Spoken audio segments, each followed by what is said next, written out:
Hello, today I'm going to show you some tips to instantly get a lot of black borders. These will include 5 tips that are very good, and you can get a lot of black borders like so, and even on some harder ones this will help out. My first tip is to use Sandbox Mode and Challenge Editor to test your setups. So it's very annoying when you are in a Chimps game and you get all the way to the late game and you realize that your setup is kind of bad and you don't beat it. So to make sure that does not happen, you can use Sandbox Mode to test up your late game setup like I'm doing here. And you will place your hero down, get it to the right level, and normally I will take about $120,000 on round 95, just so you have a little bit extra left over so you can consider your defense. So right here, I just got my hero. I gave myself $120,000, and we're going to start testing on round 95.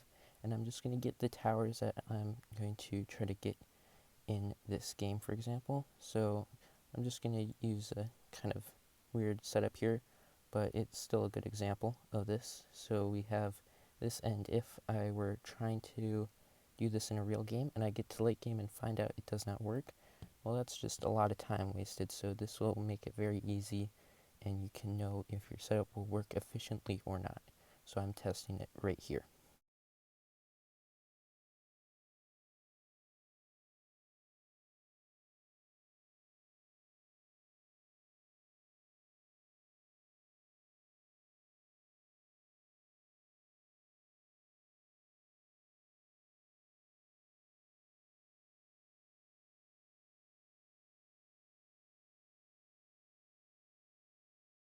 The other trick that I would also recommend using is to use Challenge Editor.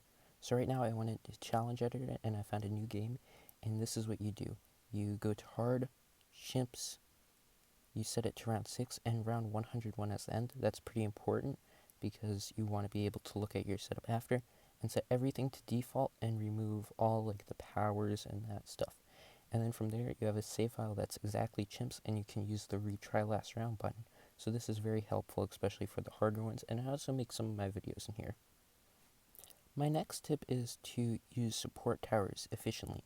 So here I am going to show you an example of using attack zone without any support, and keep in mind this tower is a little over $30,000, but what I'm going to do is I'm going to add about another $15,000 worth of support, and we can increase the damage by over 5 or 6 times.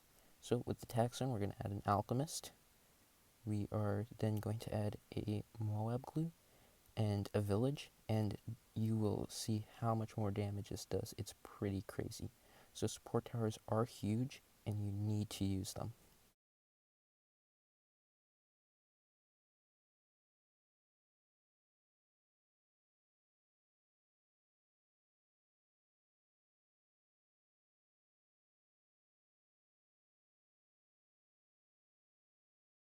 Here's a quick list of some of the support towers that you need to use.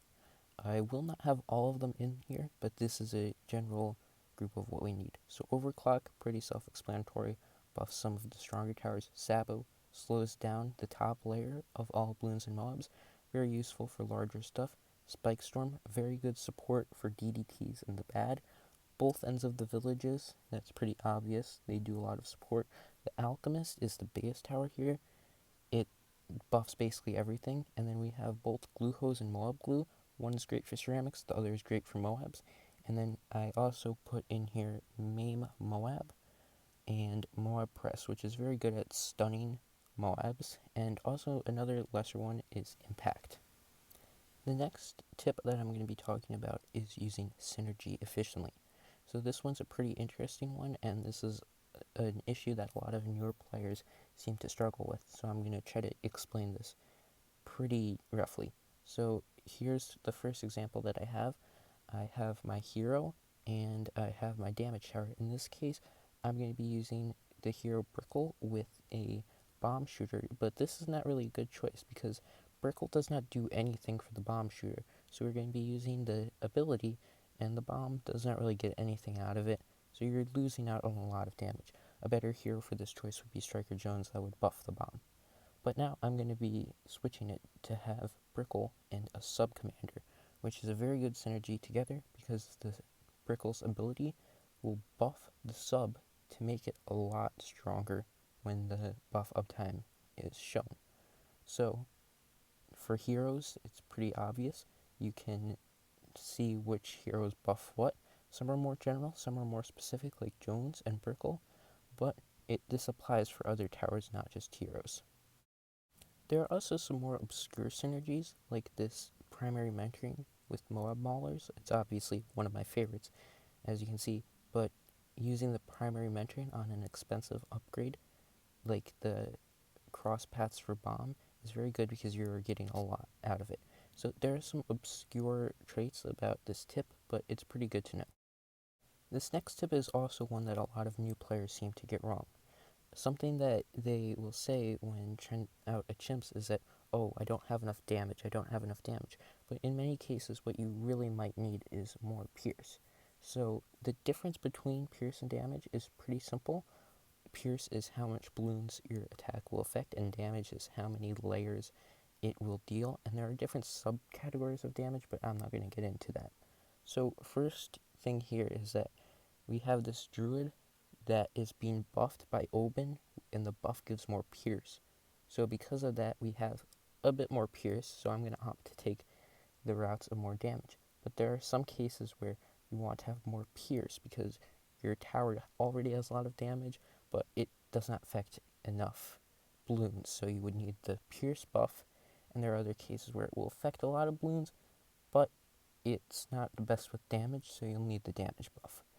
One case of this is the Bloon Solver, which has a lot of pierce, like a ridiculous amount of pierce. But you always want to go for the bottom path in chimps because the fact that it's so much pierce that you don't really need anymore. So it's better to get the longer slow, and you can deal with ceramics a bit better. And you can already affect all of them, so why not get it?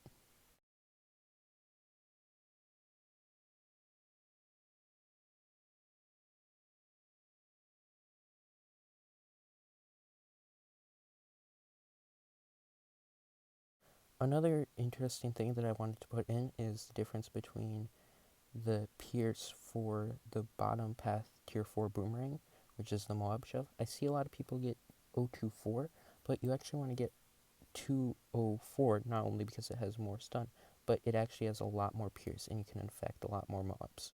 So the last example that I want to put in, or the last tip actually, is to use good towers. So I'm going to be showing just a couple of good towers on the screen right here, but there are a lot more that you want to use as your big damage hitters. A lot of these are very different. They have different synergies. Some work well on other maps, some don't really work well on different maps. But for the most part, you want to be able to pick and choose from a wide array of solid towers and be used to using different strategies. So if there's a map where, say, like the tax zone does not work well, like on Bazaar, you can have a different option like Apache Prime, which also works well. So there are more towers that are really good, but this is just a general list of really good towers that I have.